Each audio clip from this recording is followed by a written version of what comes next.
Viva, muito boa noite. Estamos de volta para mais um Girassol Debate. Hoje para falar sobre a relação dos políticos com o mundo dos negócios. São nossos convidados Anabela Sapalalo, que é deputada da Assembleia Nacional. Boa noite, bem-vinda. Boa noite. Eu saúdo a si, saúdo os meus colegas de painel e saúdo o nosso auditório. Sejam todos bem-vindos e estamos aqui para podermos então partilhar aquilo que podemos dizer sobre o tema em debate. Boa noite. Recebemos também Daniel Tento, que é economista e docente. Daniel, boa noite, bem-vindo. Boa noite, capitão. Boa noite aos colegas de painel e boa noite para todos lá em casa. Mais uma vez estamos aqui para exercer um serviço público. À minha direita temos Carlos Rosado Carvalho, economista e docente universitário. Boa noite, bem-vindo. Boa noite, capitão. Boa noite, colegas de painel. Boa noite, telespectadores. E também Edgar Fonseca, igualmente docente universitário e jurista. Boa noite, bem-vindo. Boa noite, capitão. Boa noite, colegas de painel. Boa noite ao nosso vasto auditório. E do outro lado, no formato Zoom, recebemos e também agradecemos desde já pela disponibilidade a advogada Ana Paula Godinho. Boa noite, bem-vinda. Boa noite, cumprimento aos colegas de painel e aos telespectadores. Espero que gostem do debate. Boa noite a todos. Muito bem. Como disse, a doutora Ana Paula Godinho está a participar via Zoom e nós agradecemos por essa disponibilidade. Vamos começar então a nossa abordagem. Carlos Rosado Carvalho, qual é o cenário que pode desenhar sobre este tema que trazemos para debate hoje, a relação dos políticos com o mundo dos negócios? Qual é a nossa realidade e como é que devemos olhar para esta situação? Bom, eu acho que é uma situação muito preocupante. Aliás, está presente no GAFI.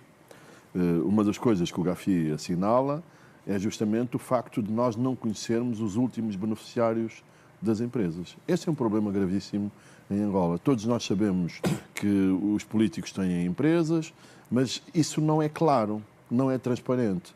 Nós temos uma lei, que é a Lei da Propriedade Pública, que obriga à declaração de bens, mas a verdade é que essa declaração fica nas mãos do PGR e não é aberta.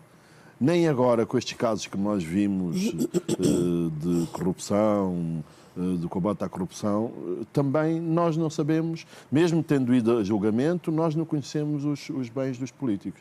E, portanto, uma das coisas que eu defendo, e que é uma prática, está de acordo com as melhores práticas internacionais, é que os políticos declarem os seus bens e que estas declarações sejam públicas, que é para acabar toda esta problemática. Nós começamos no GAFI pelas pessoas postas politicamente, em que nós, em Angola, os PEPs, as pessoas postas politicamente, eram só os estrangeiros. Se um ministro estrangeiro viesse a Angola e fizesse um depósito, os bancos eram obrigados a fazer diligência reforçada. Mas se fossem os nossos ministros a depositarem dinheiro nos bancos, não havia problema absolutamente nenhum. Fala de ministros, falaria de deputados Deputados, e de exatamente. Dos políticos, gestores da administração pública. E, portanto, nós depois mudamos a lei e já passamos a considerar os nacionais também PEPs. Agora falta ir mais longe. E ir mais longe é criar uma lei que obrigue, em que nós conheçamos os últimos beneficiários das empresas. Porque é que os políticos fazem, os governantes fazem? Porque os mais coisas são os ministros, que têm negócio e fazem negócio com eles próprios. E, portanto, o que é que nós podemos fazer? Qual é a prática, qual é o modus operandi? É esconderem-se atrás de empresas, arranjarem testas de ferro que são os que dão a cara pelas participações. E é isso que nós temos que fazer. E sabemos, o Presidente da República, João Lourenço, disse num encontro com a sociedade civil que muitas das coisas que nós comíamos vinham das fazendas dele. Agora, nós não sabemos quais são as fazendas do Presidente João Lourenço. E, portanto, são essas coisas que nós precisamos de saber e é em nome da transparência. Não é voyeurismo, não é fofoca, não é queremos saber. Não, faz parte da transparência que os políticos declarem os seus bens e que essas declarações sejam públicas. Ana Paula Godinho, nós, e porque olhamos para esta questão da lei, a lei da probidade pública hoje, por si só, já não responde a esta necessidade de conhecermos quem na realidade são os empresários, porque o que se diz é que no fim do dia os políticos são os próprios empresários e fazem negócios consigo mesmo. Esta lei da probidade já não serve. Há aqui a necessidade de avançar para uma lei que seja, que obrigue os políticos a declararem os bens, por exemplo? Boa noite. Olha, a lei da probidade é uma lei moderna, mas que em si ela tem várias contradições. Portanto, se nós olharmos para a lei como um todo, vamos encontrar em muitos artigos contradições até entre as suas próprias alíneas. Mas para aquilo que diz, para o assunto que trata a lei da probidade, eu penso que ela é uma lei atual, é uma lei moderna, mas que efetivamente não está de acordo com a nossa realidade. Nós, porque estamos num mundo global e globalizado, temos que adotar as melhores práticas internacionais, sobretudo a nível financeiro, e temos que nos submeter aos instrumentos internacionais, aos quais temos que cumprir sob pena de termos algumas sanções, como esta que agora temos, que é a entrada novamente para a lista cinzenta do Gafi. Mas, apesar disso, nós devíamos, quando legislássemos, devíamos ter em conta a nossa realidade. E nós não temos em conta a nossa realidade. E por não termos em conta a nossa realidade, nós criamos legislação que é impossível de cumprir. É impossível de cumprir. E eu podia citar aqui N exemplos relativamente ao caso de Angola. A nossa lei da probidade impõe que todos os titulares de cargos públicos façam a sua declaração de bens. E há pouco dizia o Carlos Rosado de Carvalho, eu também concordo, que essa declaração de bens devesse ser tornada pública.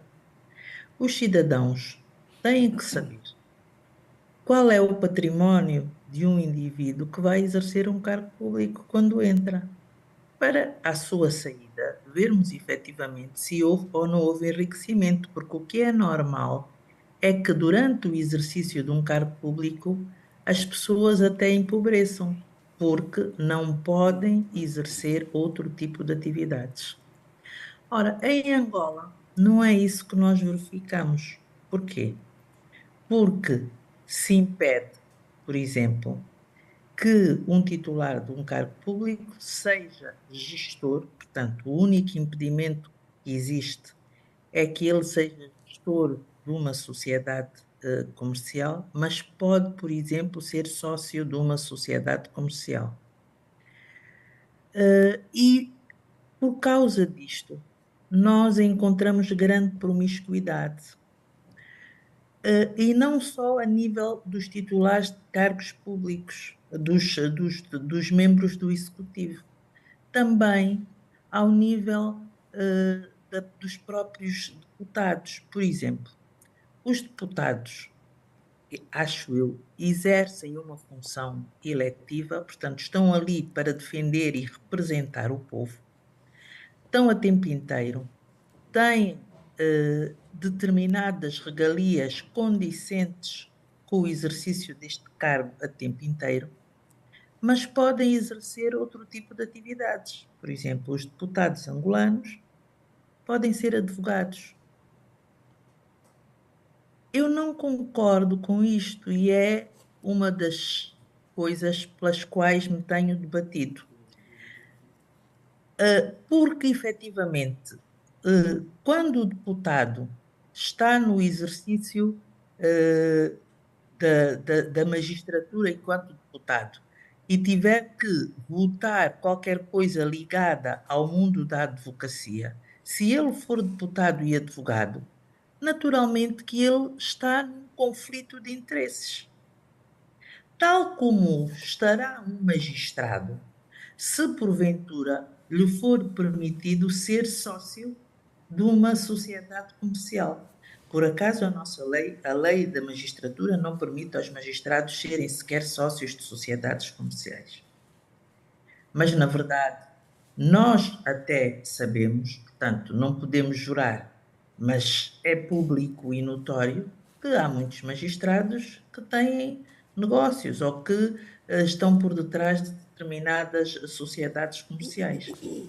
Ora, o que eu acho é que nós devíamos fazer uma lei que tivesse em conta a nossa realidade e, mais do que isso, porque eu acho que legislar em circunstâncias que não permitem que as pessoas cumpram a lei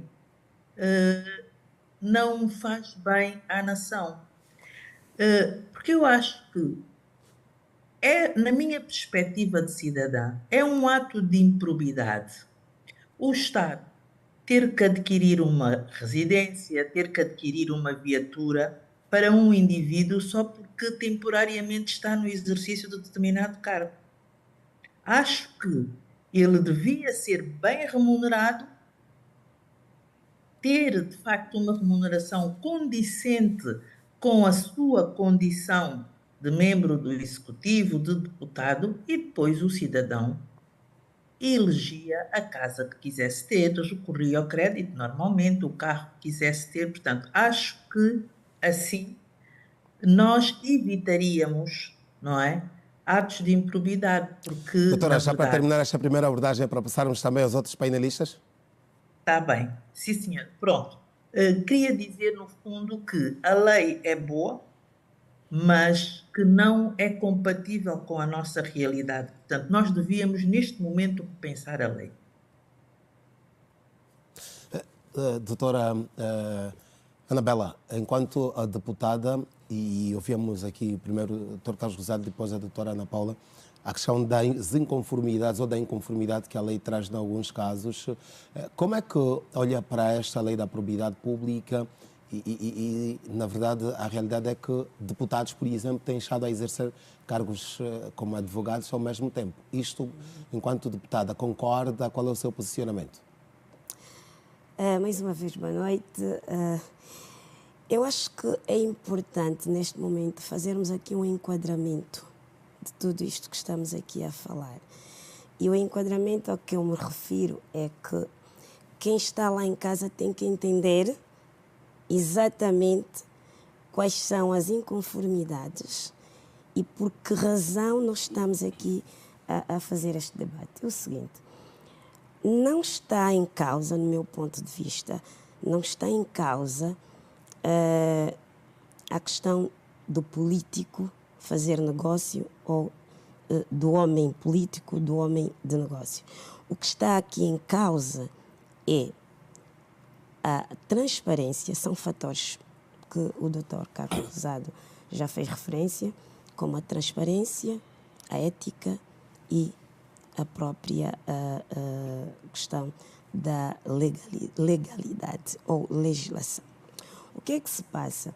O que se passa é que em países desenvolvidos, como por exemplo os Estados Unidos, nós temos senadores congressistas que são homens de negócios.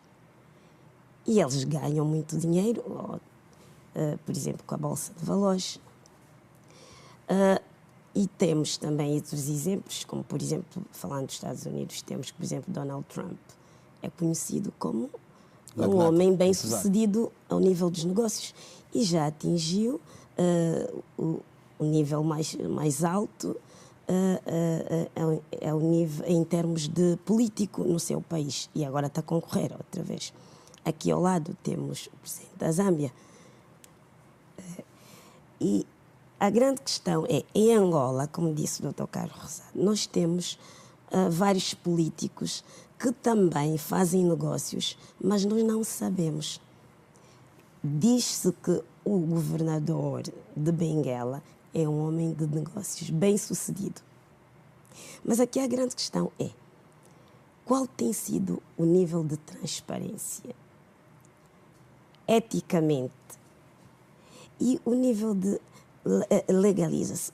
Portanto, será que o que é que tem faltado? O que falta realmente é que nós estamos sempre à margem da lei, como disse a doutora Ana Paula. Mas existe a lei, por que é que não se cumpre? A lei existe, mas não se cumpre nem com os princípios internacionais, nem com a própria lei que é legislada e promulgada por nós próprios. Por quê?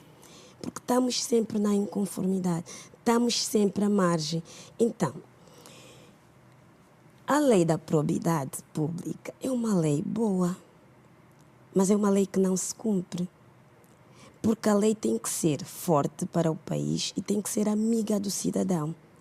Porque se nós olharmos para o homem político, em termos de objetivos e de missão, ele tem que desenvolver atividades que satisfaçam as necessidades do cidadão, que satisfaçam as necessidades do povo. E o homem de negócios, ou o patrão, em termos de objetivos e missão, qual é a sua missão? É obter lucros. Obviamente, nós estamos aqui num choque de conflitos. Então, eu acho que a lei da probidade pública tem que ser revista. A doutora falou há instantes de, por exemplo, citou um governador que se diz ser empresário também, mas no caso, por exemplo, dos partidos políticos e no caso da oposição política, tem conhecimento de homens de negócios e estes têm declarado os bens e os negócios que fazem? Pessoalmente, não conheço nenhum político da oposição que seja, ao mesmo tempo, um homem de negócios. Mas o que lhe posso dizer é que eu e os meus colegas... O Viana, por exemplo, é Francisco político. Viana. Francisco Viana é empresário. Francisco Viana é realmente empresário. Obrigada, doutor Carlos Rosário. É empresário, mas quando tomamos posse, como deputados, nós tivemos que assinar uma declaração. E o que me fez espécie é que é uma declaração que vinha no envelope. Vinha no envelope e estava selada. E achei aquilo muito estranho, porque se é uma declaração de bens, tal como foi dito, tem que ser pública. Tem que saber, como disse bem a doutora Paula Godinho, tem que saber, porque o político, ao desenvolver a atividade política, o gestor público, ao desenvolver a atividade política, eu sou da opinião que tem que automaticamente deixar de ser homem de negócios, para não haver este choque. Mas para responder à sua questão... Mas e se tivesse declarado os bens, se tivesse declarado as empresas... Se tiver declarado os bens, tal como eu disse, se houver transparência, se houver ética, ele pode desenvolver a atividade.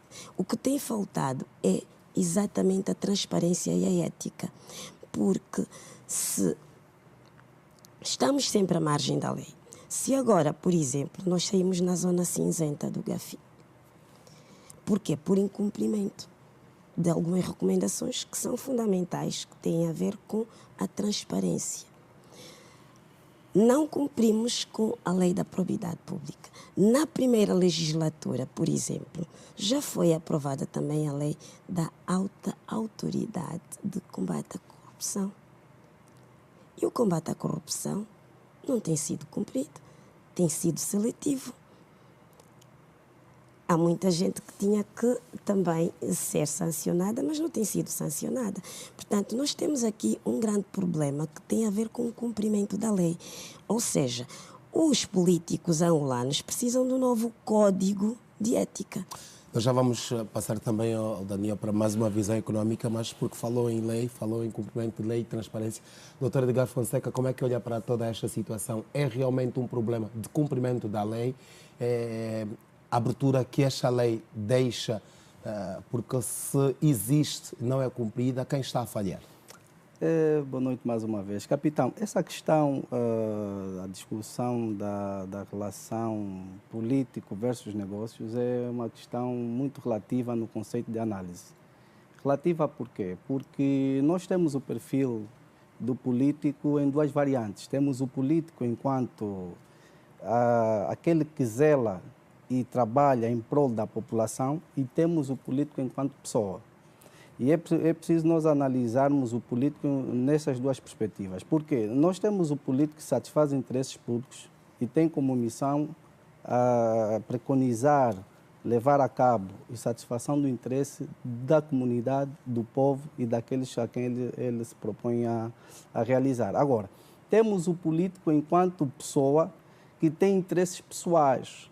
Nessa questão do político enquanto pessoa, enquanto entidade particular, que tem também como interesse a satisfação pessoal e da sua família enquanto núcleo restrito, ele pode realizar algumas atividades de foro comercial.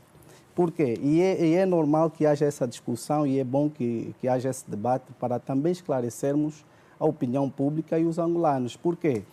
A nível daquilo que é a lei sobre a questão do comercial, a nossa lei das sociedades comerciais, nós temos as sociedades anónimas, também respondendo aqui aquilo que o Dr. Carlos Rosário levantou, a questão da não divulgação da personalidade, das personalidades que, portanto, fazem parte de determinadas empresas. Existem as sociedades comerciais de caráter anónimo, de natureza anónima. Mas não era este o caso era este, Dr. Carlos Rosário? Já arrasto para aí. Já arrasto para aí. Eu estou a dizer empresas em geral. Sim, em geral. Os políticos. E é o seguinte, a lei da propriedade pública diz quem são as pessoas que têm que apresentar a declaração. E o problema fundamental da lei é que não é pública a declaração. A lei está correta porque obriga a declaração, mas depois não torna pública. Mas é preciso nós termos isso em conta. E é isso que nós temos de olhar. Não é só na vertente específica, e é mesmo a questão genérica. Porque a questão genérica envolve primeiro a questão na natureza das sociedades comerciais. Ponto número 1, temos as sociedades anónimas. No âmbito das sociedades anónimas, o próprio nome já diz tudo. Não há necessidade de expor as pessoas ou as figuras que pertencem a determinada empresa. Ponto número 2, temos a questão, sim, da lei da proibidade, é verdade. É bonito, e eu uma vez já fiz alusão a isso em sede de televisão, que é bonito nós fazermos plágios felizes, imitamos as leis de outras latitudes, não contextualizando a nossa realidade. Nós temos uma realidade ainda deficitária no que concerne ao cumprimento de leis e elaboração de leis. Nós elaboramos leis bonitas, plagiadas de outras latitudes, e não sabemos como manusear e levar ao cumprimento real. É o caso da lei da probidade? É o caso da lei da probidade. É um plágio feliz, mas infeliz na sua execução. Sim. Isso mas a lei da probidade pública está a ser cumprida no que respeita às declarações. O que nós sabemos, eu quando estava na expansão, por exemplo, perguntei aos políticos, os deputados todos dizem que entregam as declarações. E, sim, portanto, não é um plágio. Eu não estou a ver onde é que não está adaptado à nossa realidade. Obrigar as pessoas a declararem os bens. Que as declarações, no âmbito da lei da proibidade, têm de ser públicas. Se a deputada nos diz que é levado um envelope selado, já aí o princípio da confidencialidade e restrição na informação. Sim. Se esse plagiamos princípio, mal, não é? E é por isso que eu disse e repito, é isso que eu estou a levantar, o plágio feliz e infelicidade na execução. Porque nós temos uma lei de proibidade linda de se ler. Exato. E agradável de se ver. Sim. Mas no âmbito da sua execução, nós temos um déficit de execução, porque no final do dia, quando um deputado, e este eu também vou chamar aqui a atenção, e permita esta expressão tanto arrogante bater na cabeça dos deputados, porque eu não consigo conceber que um deputado receba um documento confidencial e aceita violar a lei. Porque quando o deputado que aprova a lei, e não só conhece os termos e os limites da lei, e assina, recebe um envelope confidencial e ainda faz declarações que isso se o fazem, e depois dizem que está a cumprir a lei da proibidade. Pelo amor de Deus, estamos a brincar com o povo que nos colocou aí como deputados. Porque, em princípio, seriam os próprios deputados a dar exemplo, a não aceitar, assinar ou receber este envelope. Porque eu costumo dizer que, quando nos entregam os envelopes envenenados, porque isso é um envelope envenenado, é uma arma mortífera e que até abusa o bom senso do povo. Porque se eu já sei, enquanto deputado, que a lei da probidade me impõe declarar de forma pública e de forma aberta... Mas não põe em pública, Edgar. Não. O problema é esse, é que a lei não obriga. Pelo contrário, a lei diz que fica num envelope selado com o PGR.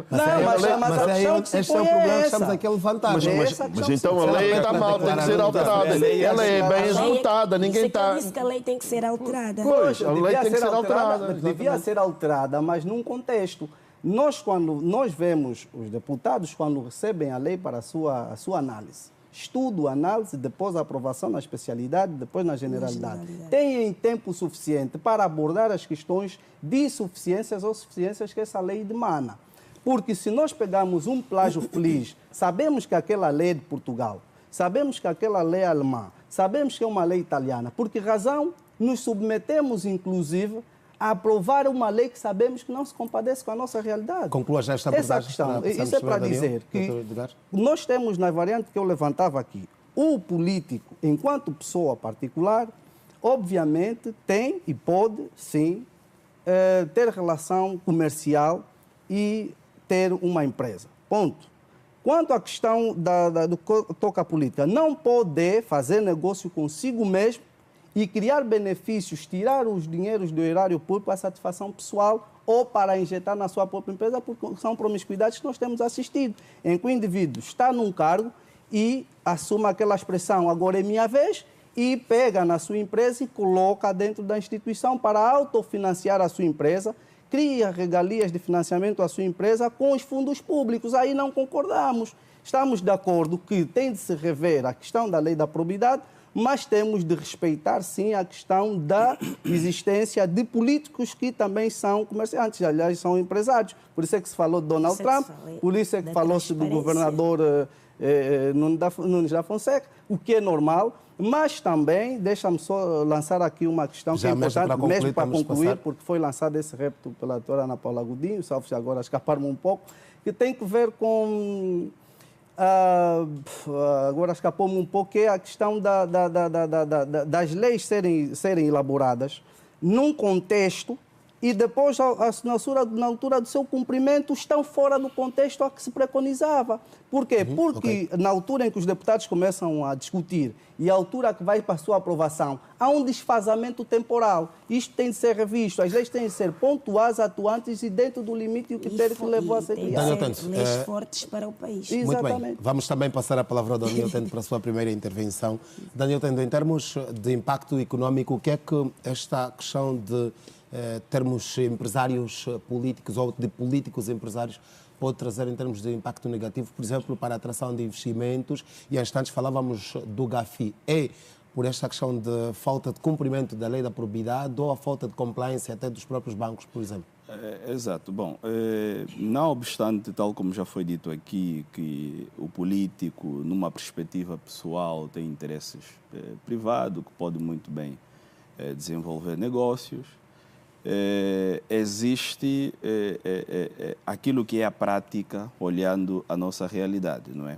É que muitas vezes o que nós assistimos não se trata apenas de um político atuar nessa perspectiva de satisfazer os interesses privados. Nós olhamos um conjunto de distorções a nível do funcionamento da nossa economia, onde esta relação promíscua entre o político e o empresário acaba por ser parte influente destes mesmos fenómenos.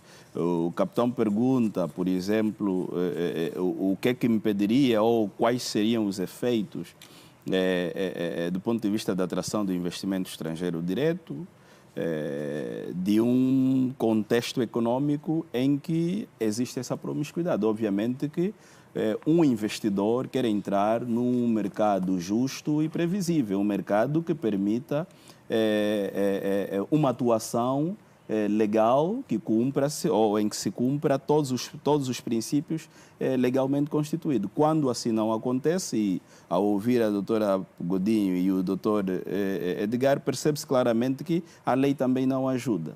e a lei não ajudando por causa de contradições e insuficiências, cria-se aqui um ambiente permeável para esse tipo de situações. E, como consequência, nós temos tido setores extremamente monopolizados, temos setores onde há um lobbying muito gritante, porque são políticos que têm um poder de influência muito forte, são empresários políticos que têm um poder de influência muito forte naquilo que é a concepção de políticas públicas, a regulamentação, que acaba por beneficiar a área ou o setor em que os mesmos atuam. Agora, o que é recomendável? É que, de facto, se encontrem leis que consigam corrigir essas distorções no mercado e leis que, de facto, não tragam essas insuficiências ou contradições que muitas vezes só o próprio legislador percebe e o empresário e a sociedade no geral fica um pouco difusa de perceber como agir diante destas anomalias.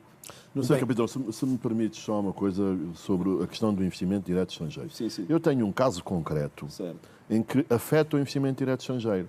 Há uma empresa que é a Sogester, que tem uma concessão no Porto de Luanda.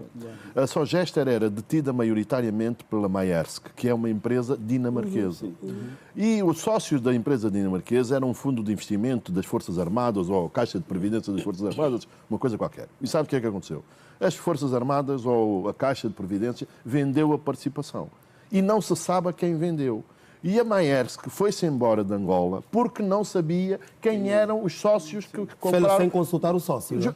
Fez, quer dizer, é o seguinte, o Porto é uma coisa com uma rentabilidade fabulosa. E os dinamarqueses foram-se embora, porque não sabiam quem eram os acionistas que compraram a participação à Caixa de Previdência das Forças Armadas. Sociedade anónima. Isto é uma Mas coisa, ainda assim, isto é uma coisa tremenda, além da falta de transparência, afeta naturalmente o investimento público. Correto. E há aqui outra coisa, capitão. Nós estamos a falar dos políticos.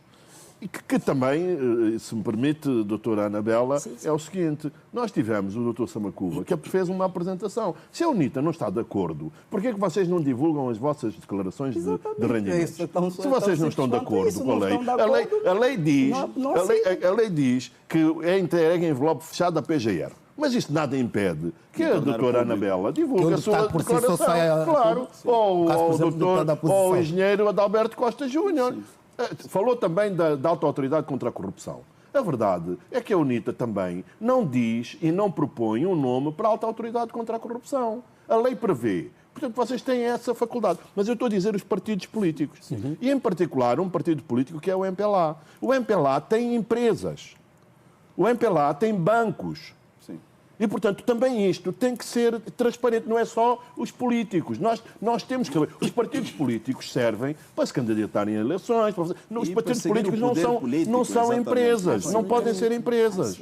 E, portanto, nós temos partidos políticos, e particularmente o MPLA, que é o partido do governo. Não sei se a UNITA faria a mesma coisa se fosse poder, mas a verdade é esta, é que nós temos o MPLA, que é dono de bancos, o MPLA, esta empresa da Sogester, os novos acionistas, dizem que são pessoas, são figuras ligadas ao MPLA. E, portanto, é isto que nós temos que fazer. E a lei, basta mudar a UNITA que propõe a revisão da lei, e há um ponto concreto, é uma coisa relativamente fácil. E, portanto, tem que ter iniciativa. E enquanto não resolvem, vocês representem as vossas declarações de rendimento. Enquanto não é esta revisão da lei, doutora Ana Paula, pode-se começar... Dona Anabela, no caso, já vamos devolver a palavra à doutora Ana Paula, mas antes da doutora Anabela, respondendo aqui a aos posicionamentos do doutor Carlos Rosado, dizia, enquanto não se faz a alteração da lei, não se pode, de forma diferenciada, ou seja, enquanto deputados da oposição se posicionarem de forma diferente, vir a público a apresentar os bens que detêm antes ou que detinham já antes de chegar ao Parlamento, ou mesmo divulgar os bens que vocês, enquanto deputados, detêm, porque o que se diz é que, se não concordam, têm de ter um posicionamento diferente, mas não o fazem porque continuam a selar os envelopes também, por exemplo. Está feita a crítica e está anotada a crítica, que é legítima, feita pelo Dr. Carlos Rosado. E eu creio que os meus colegas estão a acompanhar, o Presidente do Parlamentar também está a acompanhar. Eu vou apresentar a proposta, mas para responder aqui ao Dr. Edgar, que fez uma provocação, e eu acho que é boa a provocação. Se a UNITA não faria o mesmo? Eu digo que não, terminantemente não. Porquê? Eu vou lhe dizer porquê. Porque, ideologicamente, a UNITA é um partido de governação. Não é um partido de manutenção do poder, como o MPLA. O MPLA é um partido de manutenção do poder desde a gênese, desde a alvor. Lhe foi oferecido o poder. E vai mantendo este poder a todo custo. Naturalmente, a ideologia e a própria estrutura, a gênese da UNITA, não permite fazer esta promiscuidade que tem sido, que o MPLA tem feito em termos ao nível da economia. Portanto, mas doutora Anabela, doutora Edgar, o que se diz é que por via dos acordos, de alguns acordos, a UNITA também detém, por exemplo, Minas e não só. Então somente isso, porque nós quando olharmos, só mesmo uma parte para... Também detém negócios, vamos nós assim temos dizer. a questão, vamos só pensar o seguinte, como é que a UNITA financiava a Jamba? A UNITA não financiava a Jamba com base em dinheiros inexistentes. A UNITA tinha negócio em França. A UNITA detinha ações na Revista Econômica de França.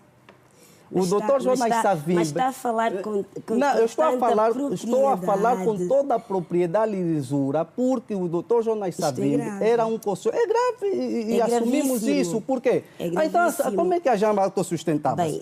A Jamba não se sustentava foi buscar com uma nada. realidade. Eram os diamantes No caso do das país. minas, no caso das minas. Era um contexto de resistência, contexto de guerra. resistência, mas que afinal contexto havia de guerra. relação comercial. Não, vamos Era olhar um para o contexto contexto de agora, de guerra. doutora Anabela. Nós Vamos estamos a olhar falar para do contexto atual. E o Portanto, contexto atual, o contexto atual no período do Burne, a UNITA não tinha Doutora uma Edgar, vamos posição olhar para o na contexto Indiama. atual, como disse. Sim, mas é mesmo, no contexto Vamos olhar para o atual, no contexto atual, chamamos aqui, capitão, por exemplo, a mas- UNITA tinha uma cota parte o doutor- na Indiama o doutor que Edgar- financiava o partido. O doutor Edgar está a tentar fazer aqui, comando de res, está a tentar colocar frente a frente a UNITA, que nunca foi governo, com quem governa há 50 anos e está a Mas é destruir um o país. partido que Está a destruir o é país. um partido Nós estamos em a prol do falar povo. de uma realidade de empresários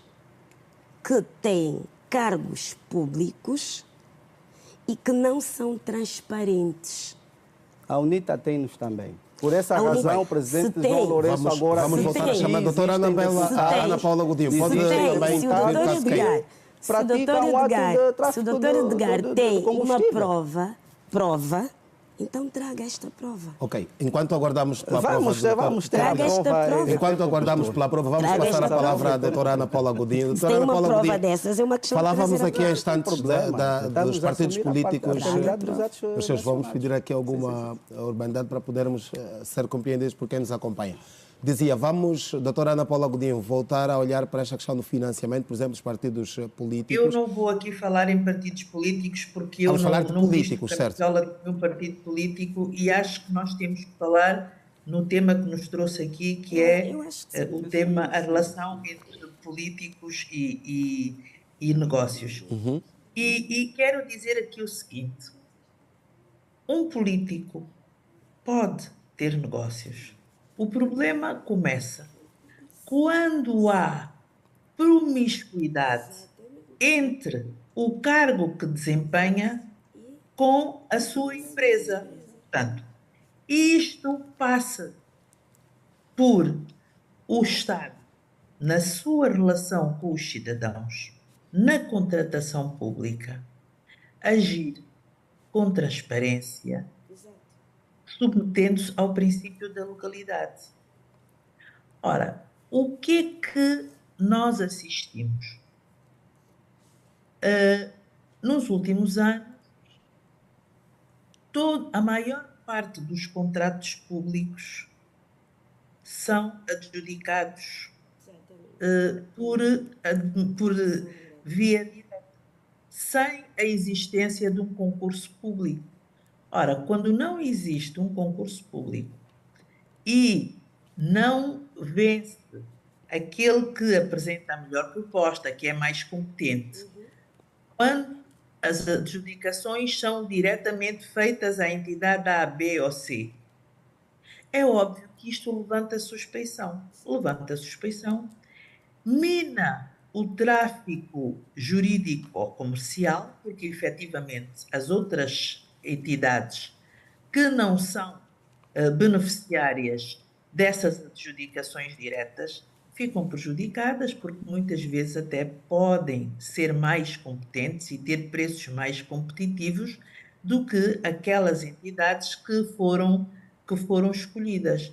Portanto, penso que tudo isto passa, deve começar pelo Estado avaliar e reformular a relação que tem com o empresariado, com os cidadãos. E, desde logo, impondo transparência absoluta na contratação pública. Porque não é mau que o político seja empresário, desde que, como é óbvio, as suas empresas concorram em pé de igualdade com as outras empresas no mercado. Há pouco a doutora Anabela falava no facto de, nos Estados Unidos, existirem políticos empresários. Mas imaginem, nos Estados Unidos, por exemplo, eles têm uma realidade diferente da nossa, ou seja, eles legislaram de acordo com a realidade deles. Por exemplo, nos Estados Unidos, o lobby é legal. Portanto, e qualquer pessoa pode ter uma empresa de lobby, fazer o lobby e, aliás, para chegar aos políticos, para conseguir determinadas coisas, é óbvio que tem que ter relação com essa pessoa. Portanto, aquilo que nós em Angola criminalizamos e a que chamamos tráfico de influências. Ora, e é disso que eu falo quando digo que nós temos que adaptar a lei à nossa realidade. Por exemplo, e dou-vos um exemplo muito claro.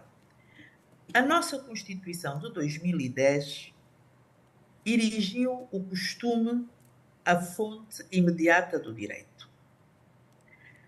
Mas nós temos uma lei da probidade, por exemplo, que impede que um titular de um cargo público nomeie um membro da sua família direta para o exercício de determinado cargo.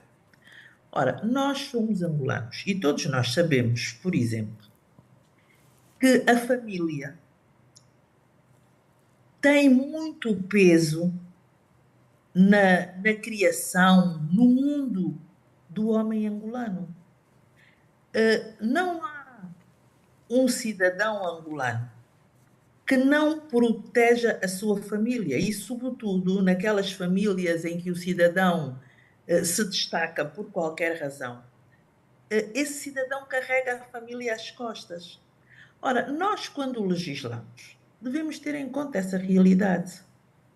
Por que proibir, por exemplo, que o indivíduo possa contratar um membro da sua família, se nós sabemos que na nossa realidade isso não é execuível?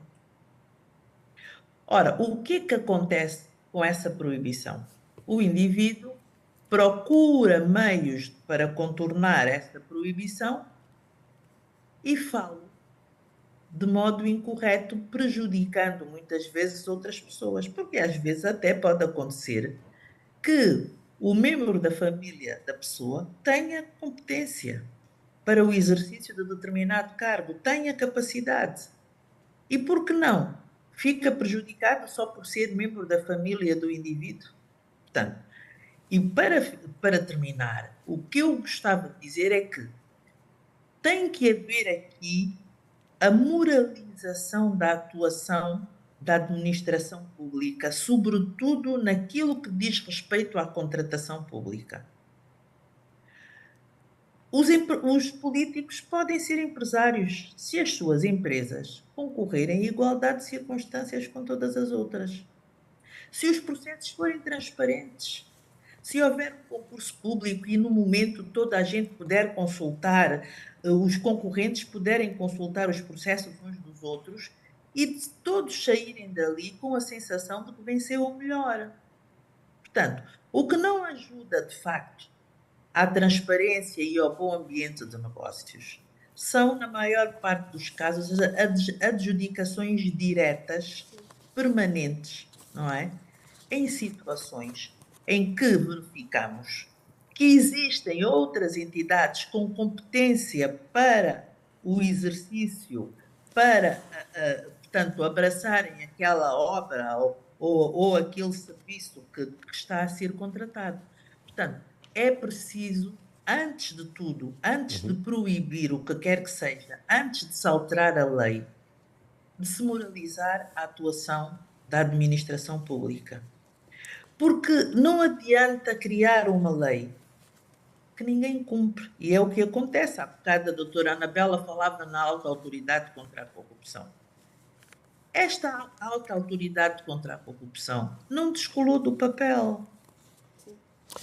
Doutora Ana Paula Godinho, não esqueça o que tem ainda para falar. Nós vamos fazer um rápido intervalo. Temos mesmo de cumprir com os compromissos publicitários. Voltamos daqui a pouco para dar sequência a este Girassol Debate. Estamos hoje a falar da relação dos políticos com o mundo dos negócios. São nossos convidados Ana Paula Godinho, Anabela Sapalalo, Daniel Tendo, Carlos José de Carvalho e também Edgar Fonseca. Fique por aí, nós voltamos dentro de 2 minutos e nada mais.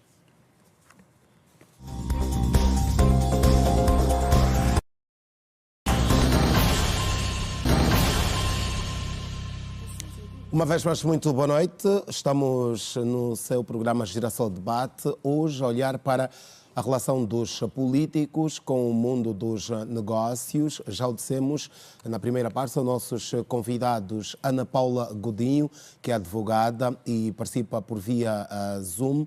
Está também conosco Anabela Sapalalo, que é deputada da Assembleia Nacional, e ainda a Daniel Tendo, economista, Carlos José de Carvalho, também economista, e Edgar Fonseca, que é jurista. Nós, a Rede Girassol, também endereçamos um convite ao grupo parlamentar do MPLA e foi indicado um representante, mas por razões de força maior, à última hora, este representante não pode aparecer para participar deste programa. Por isso mesmo sublinhamos que nós também contávamos ter aqui um representante do grupo parlamentar do MPLA, mas por força maior não se fez presente. Vamos então, senhores, dar sequência à nossa conversa.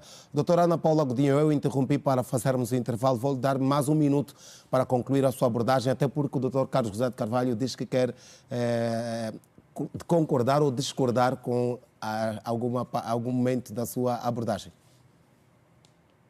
Não, eu praticamente tinha concluído, portanto, e para terminar mesmo, o que eu gostaria de dizer era que o problema não é o político ser empresário. O problema é que, no momento em que a administração pública se relaciona com os cidadãos, privilegia a empresa do político. Portanto, quando há promiscuidade entre a empresa do político e o Estado, portanto, a empresa só prospera quando aquele cidadão se mantém naquele cargo.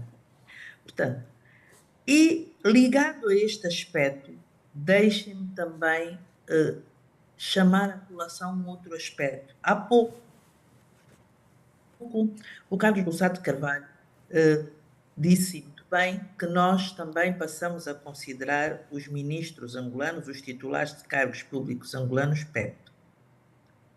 Na maior parte das jurisdições, as pessoas são politicamente expostas durante o exercício de um cargo e durante um determinado período depois de deixarem o cargo. Portanto, depois de deixarem o exercício de determinado cargo político, há um período de nojo natural, durante o qual não podem exercer, portanto, cargos a nível de sociedades comerciais, por exemplo, não é? E que tenham contratado com a entidade de que dependia esse titular do cargo público.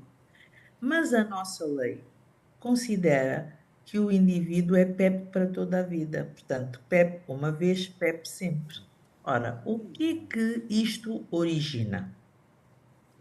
É que se o indivíduo, depois de deixar determinado cargo, nunca mais na vida puder fazer a sua vida normal, não puder voltar a ser empresário, porque ele é PEP toda a vida e é uma pessoa que fica sob escrutínio, sob suspeição, vai originar que o indivíduo, enquanto está no exercício do cargo, ele pensa assim, bem, eu tenho que, durante este período, faturar o máximo que puder, porque depois de sair daqui eu não vou poder fazer mais nada. Ok. Portanto, e acho que também esta proibição, não é? Ou esta qualificação como pessoa politicamente exposta à aditer, também propicia que as pessoas, durante o exercício de determinado mandato, pratiquem atos de improbidade. Muito bem. Portanto, Carlos Rosado dizia que gostava de Não, rebater. ia só, relativamente a esta, e já agora que a Ana Paula também falou sobre isso, esta questão dos PEPs para toda a vida. Eu, de alguma maneira, estou de acordo. Mas quem é PEP? O PEP não é nenhum anátema. Porque é o seguinte, o PEP é uma pessoa a quem tem que ser feita diligência especial. Está de acordo com o facto de ser PEP para toda a vida ou de não? Não estou necessariamente de limite. acordo com isso, porque eu acho que, de facto, pode haver aqui um período... O que eu estou a dizer é que ser PEP não é nenhum anátema. A pessoa é PEP, é a pessoa exposta politicamente, mas pode ser empresário. Tem é que ter, é objeto de diligência, mas pode fazer a vida dele normalmente. Outra coisa sobre as questões das famílias. Quer dizer, esta coisa de proteger a família existe em África e em todo o mundo.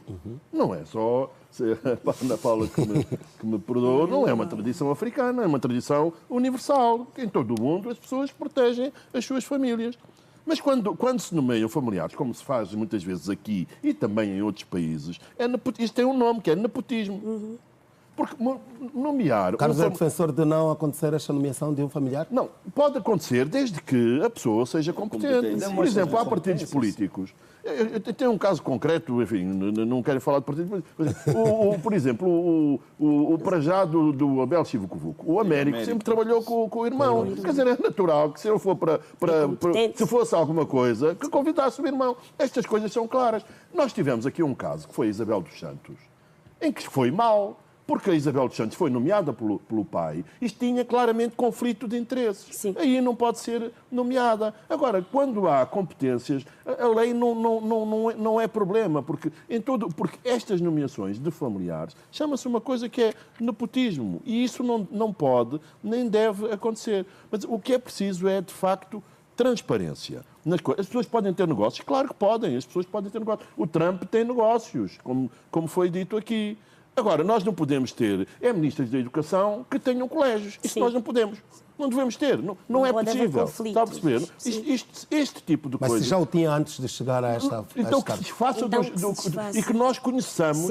E que, sobretudo, a questão é a seguinte. Nós temos que conhecer a declaração de bens das pessoas que têm influência política. Cargos políticos. Esta coisa das adjudicações, de que eu estou de acordo com a Ana Paula, também é o seguinte, mas isso aí é incumprimento da lei, porque a lei manda que a regra seja concurso público. A adjudicação direta é exceção. Exceção. Mas nós temos, em muitos casos, 90 e tal % dos contratos são adjudicações. E depois tens um problema, que é, uma vez diz quem é a empresa, outra vez já não diz quem é a empresa. E, portanto, isto resolve-se com quê? Com transparência. É isso que nós precisamos. Edgar Fonseca, e numa visão jurídica, eu insisto, o problema está, e do que temos estado aqui a acompanhar, dizia também a doutora Ana Paula, é um problema de cumprimento ou de brechas que a própria lei deixa? As duas coisas, capitão, quer a nível de brecha, quer a nível de incumprimento. Quando nós falamos de brecha, estamos aqui a pensar numa lei... Se a lei não me proíbe, eu vou fazer porque não há crime nenhum. Obviamente, porque assim, a nossa lei desconformada com a nossa realidade, já a partida já deu brechas todas. Porque ela, quando já vem de uma realidade que não é a nossa, ela já está com todas as brechas possíveis e imaginárias. Mas porque eu se pego... Em que é que a lei nomeadamente a da probidade pública, não tem a ver com a nossa realidade. É isso que eu ainda não assim, percebi. nós estamos aqui a falar de duas questões. A primeira tem que ver com o facto de o indivíduo, obviamente... Doutora Anabela, se quiser entrevista à vontade também. O indivíduo tem de declarar os bens. Certo. E é uma das coisas que eu posso deixar aqui a miúdo é que eu costumo defender que se alguma vez vou fazer aqui um pouco de política retórica. Se eu admitir, por hipótese, assumir um cargo, e eu costumo dizer, tenho de me deixar declarar os bens. E falo isto e repito porque eu costumo dizer que, em primeiro lugar, está a minha família. E, em segundo lugar, são os meus princípios. Por que a minha família? Porque eu não quero que tudo o que tenho, que foi conseguido com trabalho, e não vou dizer com sacrifício, porque seria aqui já um arrepio, aquilo que é a minha dinâmica de princípios. Tudo o que tenho é fruto do meu trabalho. E se eu quiser admitir a hipótese de assumir um cargo, eu tenho de declarar, porque eu sei que se não o fizer, todo mundo, quando digo todo mundo, aqueles para quem me vou propor a realizar atividades que eu povo, amanhã eles vão questionar. Vão me ver com um carro, não vão poder dizer que o carro é fruto do cargo que tenho. Vão me ver com uma casa e outra casa não vão dizer que é fruto daquilo que foi exercício do meu cargo. Agora, não concordo, e aqui quando falamos em brecha, concordo discordando o facto de os políticos, os dirigentes receberem um envelope para fazerem a declaração dos bens e entregarem à PGR. Eu costumo até defender um pouco, e chama-me um tanto radical. O meu radicalismo é tão grande que eu costumo dizer que, em princípio, o político, claro que é quase que arrepiante e horripilante dizer que cada político vai marcar uma conferência de imprensa para declarar os bens. Mas, do meu ponto de vista, devia ser assim. Porque a transparência num Estado democrático de direito e no sistema republicano devia ser assim, res pública. As coisas do povo são do povo, são de todos, são públicas. Então eu tenho de vir a público e me propor a um escrutínio. Tenho de ser transparente antes de assumir o cargo a que me propuseram. Não é logo que já tomou posse e depois é que declara. Não, o cargo ao que me propuseram, eu só assumirei fazendo as seguintes descrições. Eu tenho isto, tenho aquilo outro e tenho aquilo outro.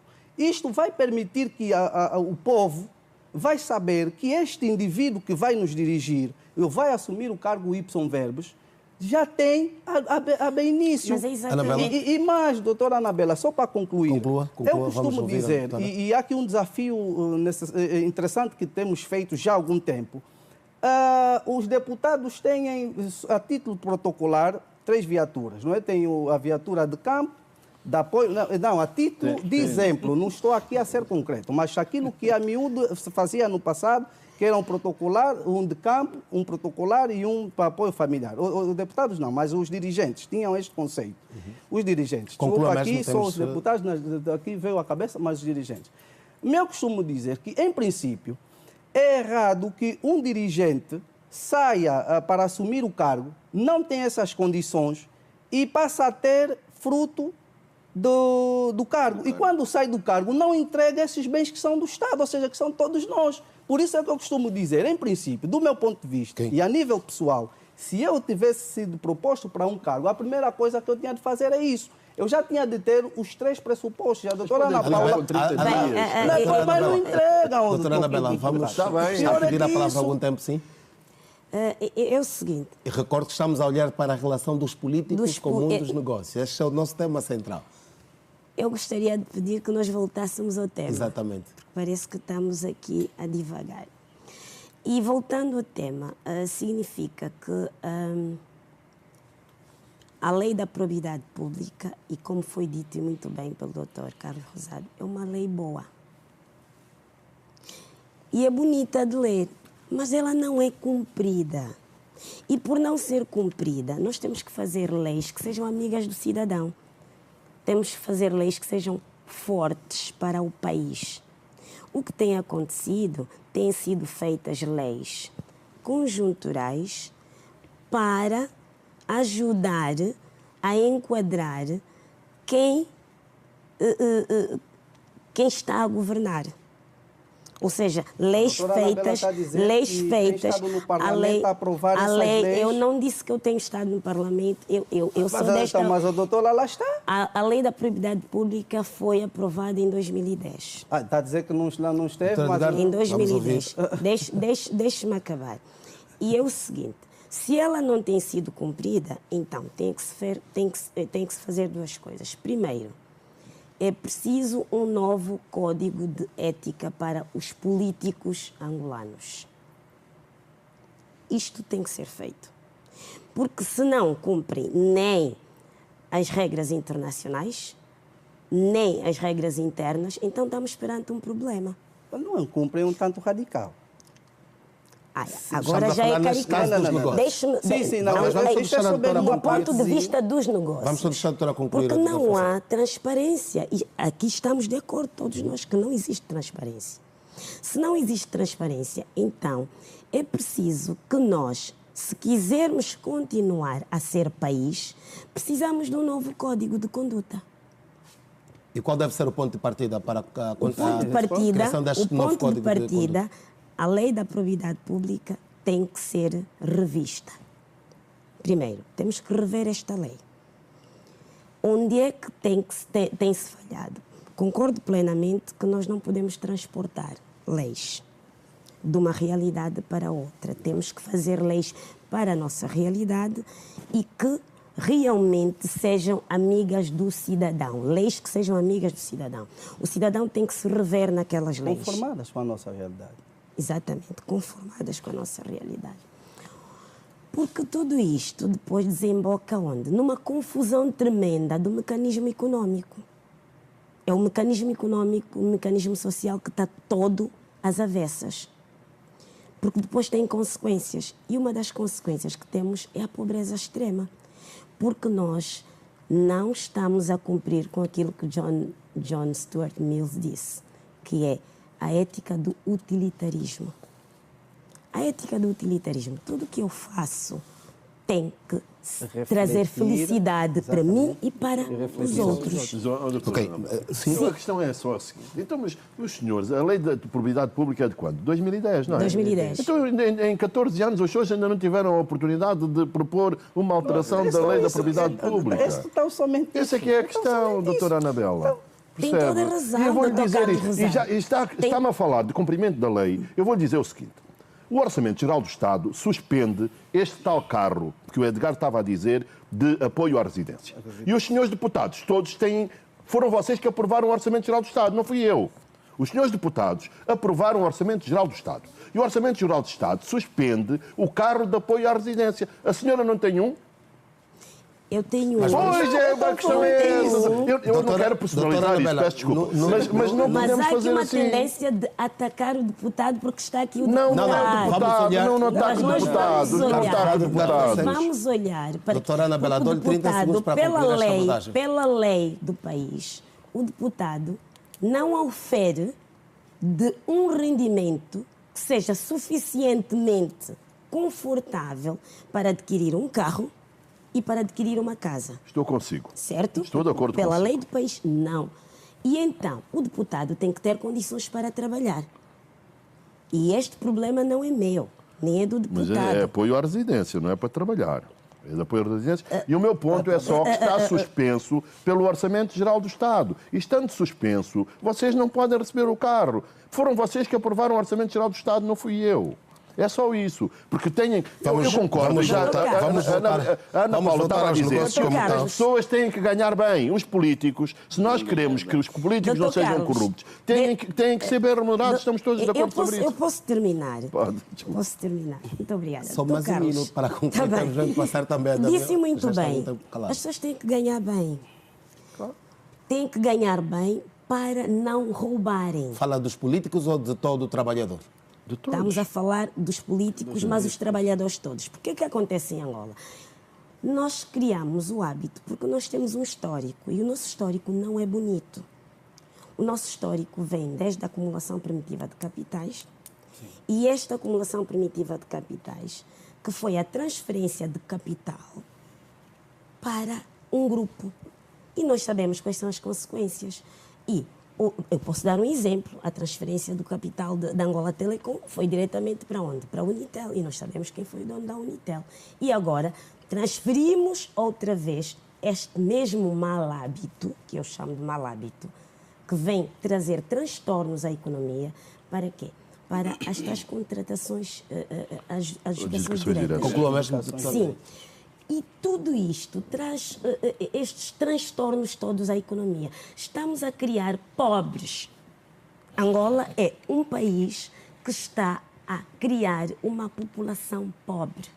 E eu tenho dados, e eu posso aqui partilhar com Vossas Excelências. Dados de políticos envolvidos com negócios ou dados da pobreza dos angolanos? Que são consequência deste transtorno de políticos envolvidos com negócios. A deputada Anabela por várias vezes pediu que olhássemos para a relação dos políticos com o mundo dos negócios. Mas já vou devolver a palavra, vamos ouvir rapidamente o Daniel, por causa do que falou. Daniel, a deputada falava da questão da acumulação primitiva. Parte daí este problema hoje que estamos a debater? E não só, é óbvio que a forma de como evoluiu a nossa economia e a nossa política, hoje temos traços, temos consequências de todo esse processo. Nós sabemos que a estratégia da acumulação primitiva não foi bem sucedida, claro. E todo esse processo de inconsistência na efetivação de uma economia de mercado tem consequências que temos hoje no funcionamento da nossa economia. Mas eu, ao olhar essa questão da relação político e o mundo dos negócios, mais do que olhar nessa declaração de bens que faz toda a diferença, é fundamental também olharmos até que ponto a classe empresarial tem influenciado aquilo que é a questão do tráfico de influência, né? Ou seja, tem atuado naquilo que é o tráfico de influência.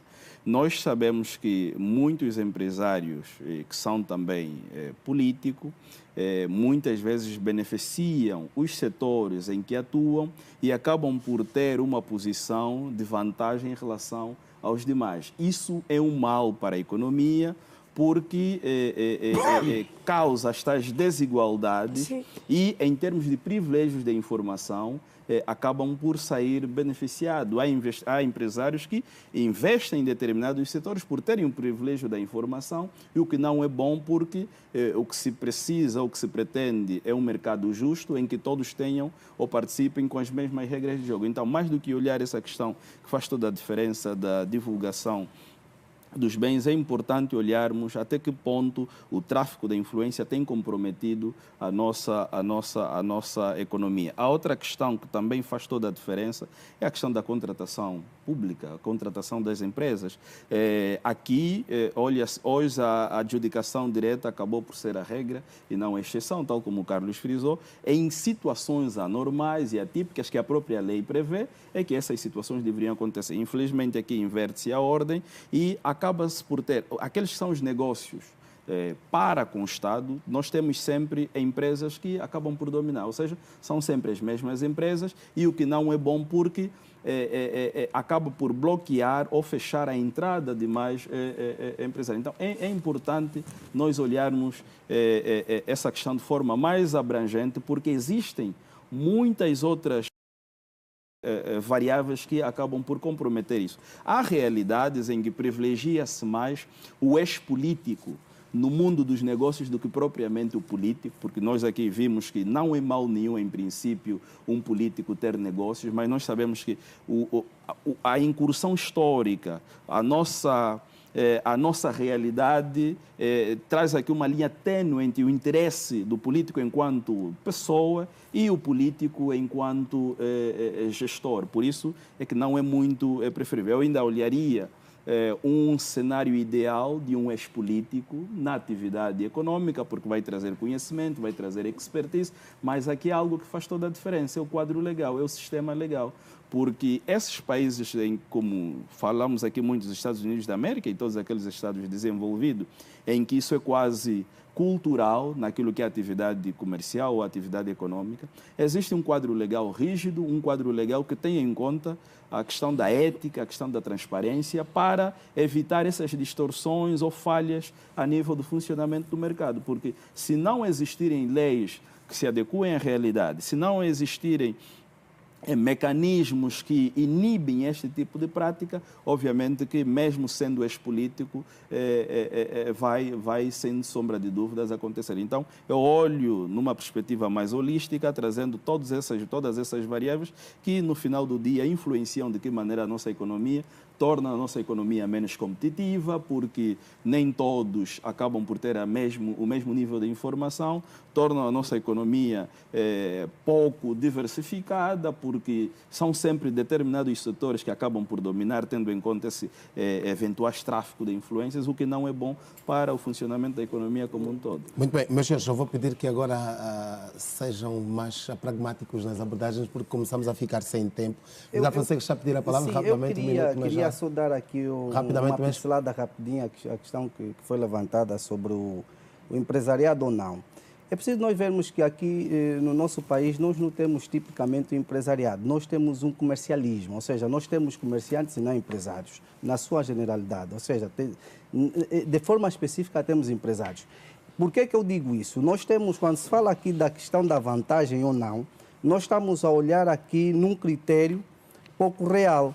Porque a questão do tráfico de influência, aqui, que na nossa legislação é crime, tem muito que ver com o facto de nós termos alguns comerciantes, não é, os ditos empresários comissionistas, que querem atrair aqui supostos investidores com o fim único de obter comissões. Porque não é justo que nós tenhamos um empreendedor, um investidor que vem a Angola com a intenção de investir em determinado setor e o indivíduo, por fazer política, pede uma comissão de 20%, ou seja, com uma condição. Entras no meu país para investir, mas sobre condição de eu fazer parte com 5, 10, 20% dentro da sua empresa. Isto é totalmente errado. Quando nós falamos da questão da legislação, a legislação é bonita. A legislação é bonita. O problema só está no seu cumprimento, na sua execução. Ana Paula Godinho, e apegando-me aqui também a estas últimas palavras, falamos já da questão da ilicitude. Recentemente falou-se, por exemplo, o Presidente falou de políticos, de deputados, inclusive, envolvidos em negócios ilícitos. O que é que isto, por que é que isto acontece? É por conta destas falhas que nós aqui estamos constantemente a falar da própria lei, por exemplo? Olha, eu não me vou debruçar sobre as declarações do Presidente da República de que fala. Vamos falar dos negócios ilícitos. Aquilo foi só um exemplo, só um ponto de partida para exemplificar. Eu não sei se os negócios que os políticos fazem são ilícitos. Não sei. Até podem não ser negócios ilícitos. Mas enquanto advogada já se deparou com uma situação desta? Neste caso concreto que você apontou, é de facto que eu sei, tanto a venda de combustível. E a venda de combustível não é um negócio ilícito. Passa a ser no momento em que há contrabando, e o contrabando é um crime que tem elementos subjetivos e objetivos muito claros que muito dificilmente poderia ser cometido pelas entidades que foram anunciadas em princípio. Mas eu não me vou debruçar sobre isso e volto a repetir. O problema aqui não é um problema da lei, é um problema de ética na sociedade. É um problema de legalidade e transparência na relação administração pública-cidadão. Porque se um político tiver uma empresa, mas se ele tiver princípios éticos fortes e firmes, de certeza que ele não vai contratar com a sua empresa. Nem vai prejudicar outros em benefício da sua empresa. A sua empresa até pode concorrer em igualdade de circunstâncias. Por isso dizia que não interessa nós termos leis boas. Esta lei, repito, não é má, mas está cheia de contradições. Por exemplo, há um artigo desta lei que diz que os políticos não podem receber dinheiro, eletrodomésticos, mobiliário, etc, etc. Depois tem outra linha que diz, não, podem receber presentes no dia do seu aniversário, por ocasião do casamento, no Natal e no Ano Novo. E neste dia podem receber carros e muito mais, não é? Sim, espere. Mas estes presentes de casamento, de aniversário, não podem ser aqueles que estão nas alíneas do número 2. Mas nas alíneas do número 2 tem lá eletrodomésticos, por exemplo. E é assim, eu quando vou a casamentos normalmente, o que é comum é que os noivos fazem uma lista de presentes, que agora está na moda, e normalmente o que vem lá é mobiliário e eletrodomésticos. Portanto, a própria lei tem sim contradições, mas para Ana Paula terminar... Godinho, Ana Paula Godinho, por exemplo, e provavelmente terá também tomado contacto com esta informação, falou-se recentemente de um deputado que viu o seu carro envolvido num negócio de táxi. É um expediente ou esta situação deve ser imputada ao deputado ou ao cidadão? É um ato de improbidade, tal como é um ato de improbidade. Várias vezes eu vou na rua e vejo carros de deputados ou de titulares de cargos públicos, porque têm uma matrícula diferente, não é? E são diferenciados e identificáveis, a transportarem noivas, por exemplo. Isto é um ato de improbidade. Aquele carro é um carro que foi atribuído para um serviço, não é para transportar uma noiva. Por isso dizia que os atos de improbidade começam a ser praticados pelo próprio Estado quando se propõe dar aos políticos casa, carro, etc, etc. Eles deviam ser bem remunerados, sobretudo para que não tivessem tentações no exercício do cargo e não houvesse promiscuidade entre os seus negócios privados e os negócios do Estado. Porque, por exemplo, nós todos os dias assistimos a atos de improbidade, porque um dos atos de improbidade, por exemplo, é o despesismo, o esbanjamento. Então, vocês não acham que é esbanjamento comprar carros topo de gama para titulares de cargos públicos num país em que há tantas pessoas a viverem com menos de $1 por dia? Isto é um ato de improbidade, isto há esbanjamento. E aí também não concordo com a doutora Anabela quando diz se os políticos não forem bem pagos, vão roubar, porque quando a pessoa é pobre rouba. Não, os pobres não roubam, normalmente são aqueles que não roubam mesmo. Anabela, portanto, a questão aqui, nós não vamos associar pobreza à delinquência, portanto, mas no nosso caso concreto, eu acho que o político devia de ser bem remunerado e ele é que, com o seu salário, ia recorrer ao crédito, como todos os cidadãos fazem, para comprar o seu carro, a sua casa e viver de acordo com as suas capacidades. Porque há muitos políticos, por exemplo, e dou o caso de deputados, para concluir, Ana Paula Godinho, não têm capacidade, por exemplo, para manter o carro topo de gama que a Assembleia lhes dá. Portanto, nós temos que repensar tudo isto. Temos é que remunerar bem as pessoas enquanto estão a exercer o cargo e as pessoas com o seu salário fazem a sua vida sem necessidade de ter que se meter em determinados negócios e de se colocar em situações de ilegalidade, de falta de transparência. Mas para isso, repito, nós temos que começar, não pela lei. A lei pode ser muito boa. Se não for cumprida, de nada nos vale. Ok. Deputada Anabela quer... que haja moralidade, é que haja ética na relação do Estado com o cidadão, na relação do Estado com as empresas, que haja transparência na contratação pública. Se isto acontecer, não me repugna que uma empresa de um político possa concorrer em igualdade de circunstâncias com a minha empresa. Muito bem, nós já voltamos assim, doutora. Já voltamos assim. Igualdade de circunstâncias. Já voltamos assim, doutora Anabela. Está... Não, vamos. Agora passa a palavra à doutora Anabela. Eu gostaria de rebater. Esteja à vontade. O ataque que me foi feito pela doutora Ana Paula Godinho. É o seguinte, eu não disse que os pobres roubam. É preciso esclarecer.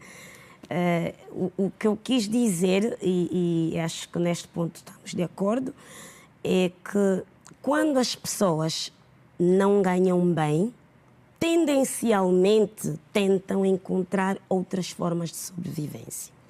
Ora bem, no Lícitas nosso ou caso... ilícitas? Diga. Ilícitas Ilícitas ou lícitas, exatamente. No nosso caso, nós criamos o hábito de pensar que o maior empregador é o Estado e que o gestor público é o rico. E quando o Estado não tem espaço para que eu encontre um emprego, então eu estou numa condição de aflição. Por quê? Porque nós, e tal como disse bem o Dr. Daniel, nós temos uma economia débil, desestruturada, porque nós não investimos no setor privado. E quem cria riqueza não é o Estado, quem cria riqueza é o setor privado. Sim, são as micro, pequenas e médias empresas. Se nós não investirmos para que realmente possamos criar emprego, possamos aumentar a produção efetiva, o que é que nós estamos a criar? E eu repito, estamos a criar um país de pobres. E eu me incluo neste país de pobres. Muito bem, porque somos todos pobres. Mas eu não terminei. A doutora Ana Paula teve... Estamos já com pouco tempo. Nós temos a população a crescer muito mais do que a nossa própria economia. Isto é um perigo. É um perigo enorme. E disse bem a doutora Ana Paula, não fica bem que seja o Estado a fazer tudo. Parece que o Estado quer dar, quer oferecer. Está a dar carros topo de gama, está a oferecer. Quando não cria condições para que realmente eu possa manter aquele carro, para que realmente eu possa, depois de ser deputada, eu possa continuar com o mesmo status, isto é, em termos salariais.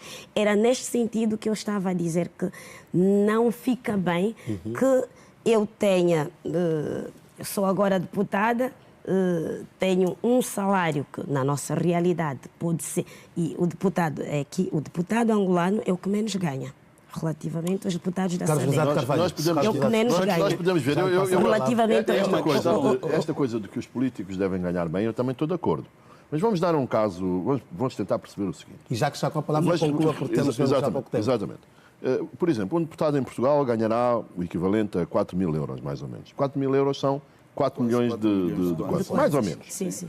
O salário mínimo em Portugal é de 800 euros. Portanto, 800 mil quantos? Portanto, um deputado ganha 5 vezes mais do que o salário mínimo. Aqui, o deputado, se nós somarmos as alcavalas todas, eu fiz as contas, sim, o deputado ganha 1.800.000 kwanzas. Não, é o que resulta da soma de todos os... Do salário, dos subsídios. Sim, dos subsídios e tal. Agora, os deputados depois dizem, mas nós não recebemos tudo. Eu não sei, eu estou a dizer aquilo que está na lei. Mas este não é o debate, doutora. Vamos só para concluir. Deputada Anabela, imagine que é 1,5 milhão. Imagine que é 1 milhão. 1.500.000, com todos os subsídios. 1.500.000. Qual é que é o salário mínimo em Angola? O salário mínimo, o mínimo é 50. Portanto, veja quantas vezes é. O mínimo atualizado. É 30 vezes mais. Portanto, nós também temos que ver aqui. Eu sou defensor que os políticos devem ganhar bem. Mas os políticos em Angola, mesmo assim, são relativamente mais bem pagos do que a maioria dos angolanos. É isso que nós também temos que ver. E gostava só para terminar esta conversa. Há uma coisa que costuma haver nas redes sociais que é o seguinte: em África, para ser rico, tem que ser político. Sim. Nos outros países, para ser rico, é ser empresário. Exatamente, está errado. Está errado. Esse é que é o problema. Quando a doutora Anabela traz a questão de que há toda a necessidade de melhorar as condições do político e do deputado, talvez em particular. Do angolano, em geral. Sim, agora melhora o discurso. Porque melhorar a condição salarial do político e não olhar o resto da sociedade, nós continuamos a bater na mesma tecla. Vamos continuar a ter a consciência de que em Angola ou África no geral, para se dar bem na vida, temos de ser político, porque é lá onde a melhoria é constante e a maioria da sociedade anda. É aí onde há um problema. Agora, para concluir, em termos gerais, eu penso que nós concordamos todos aqui que há que existir transparência, há que existir ética naquilo que é a relação político e o mundo de negócios. Nós não condenamos de facto, mas o que nós atacamos são os problemas, as adversidades que esta relação traz. E o Estado, há um princípio básico na economia que é o governo melhorar os resultados do mercado, não é? Ou seja, o Estado deve, ou o governo deve, de forma preventiva, olhar todas as eventuais distorções que este tipo de relação traz na economia, as questões das externalidades, os monopólios, os tráficos de influência, para atuar de formas a termos uma economia saudável e que agregue valores, não só ao governo como tal, mas à sociedade no geral. Edgar Fonseca, rapidamente, também para concluir. Bom, para concluir, capitão, nós temos de olhar naquilo que é essencial. O essencial aqui é pensarmos que todo político tem de saber o seu limite. Saber que a sua atuação enquanto político é resolver os problemas do povo. E resolver os problemas do povo implica olhar para aquilo que é essencial. Resolver o problema do preço da cesta básica, se fizer algum negócio que não colida com aquilo que são os objetivos do Estado, que é preconizar e criar programas essenciais para resolver os problemas da população. Por quê? Porque o político tem de olhar para o povo como a sua prioridade máxima. Porque quando um político não olha para a população como a sua prioridade máxima, está a olhar para um país desgraçado e um país falido. Doutora Anabela, rapidamente também para bem, concluir. eu vou pegar na última desta, doutora Edgar. Sim, eu falava da questão da teoria da ética do utilitarismo. Eu, pessoalmente, aceitei ser deputada porque acho que tenho uma obrigação ética e moral de ajudar o próximo. E eu acho que um político sem amor ao próximo não vale. Não vale. Portanto, concordo plenamente com os colegas do painel. Não estamos contra o negócio de ninguém, não, de maneira nenhuma. Isto, terminantemente, aqui ficou claro. Aliás, é impossível haver estabilidade, crescimento sem negócios. Okay. Mas vamos primar por princípios éticos, de legalização e de transparência. Sobre tudo isso. Eu já vou terminar. E para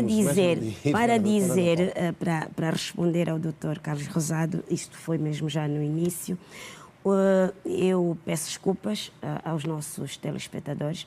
O Dr. Francisco Viana, ele representa o elenco de empresários na Frente Patriótica Unida. Muito bem. Portanto, Ficou ele é fundamental. político. Vamos só passar rapidamente a doutora Ana Paula. E peço desculpas, Dr. Francisco Viana, que me acompanha. Doutora Ana Paula Godinho, rapidamente para concluir também, que recomendações, que palavras ainda podem ser ditas sobre esta conversa que estivemos a ter? A recomendação era que o Estado tivesse uma atuação transparente. Porque se houver transparência, lealdade e probidade na relação do Estado, do Executivo com os cidadãos, sobretudo no mundo dos negócios, nós nunca teríamos problemas. E, de facto, criar-se-ia riqueza, como diz a doutora Anabela, porque quando nós temos monopólios, só há uma ou duas entidades que enriquecem, todas as demais empobrecem. Portanto, porque não há, efetivamente, a distribuição da riqueza e do trabalho pelas empresas que operam no mercado, porque são sempre as mesmas empresas a ficar com todos os negócios. Por isso dizia que tem que haver transparência, sobretudo na contratação pública. Tem que deixar de ser a adjudicação direta a regra e passar a ser a exceção, como aliás determina a lei, que é muito boa, mas que não é cumprida, tal como a lei da propriedade. Doutora Ana Paula Godinho, muito obrigado, boa noite, bom descanso e até uma próxima oportunidade. Obrigada pelo convite e boa noite a todos os colegas de painel e ao capitão. Muito bem. Obrigada. Boa noite também, Edgar Fonseca, boa noite, doutor Carlos capitão. José de Carvalho, boa noite, Daniel Tente, boa noite, doutora Ana Bela.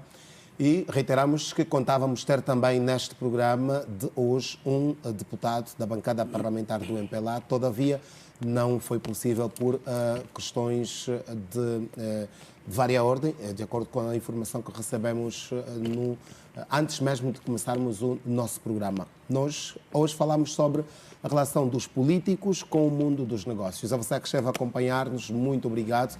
Reiteramos uma vez mais também agradecimento aos nossos convidados. Fique bem, nós voltamos na próxima segunda-feira. Boa noite.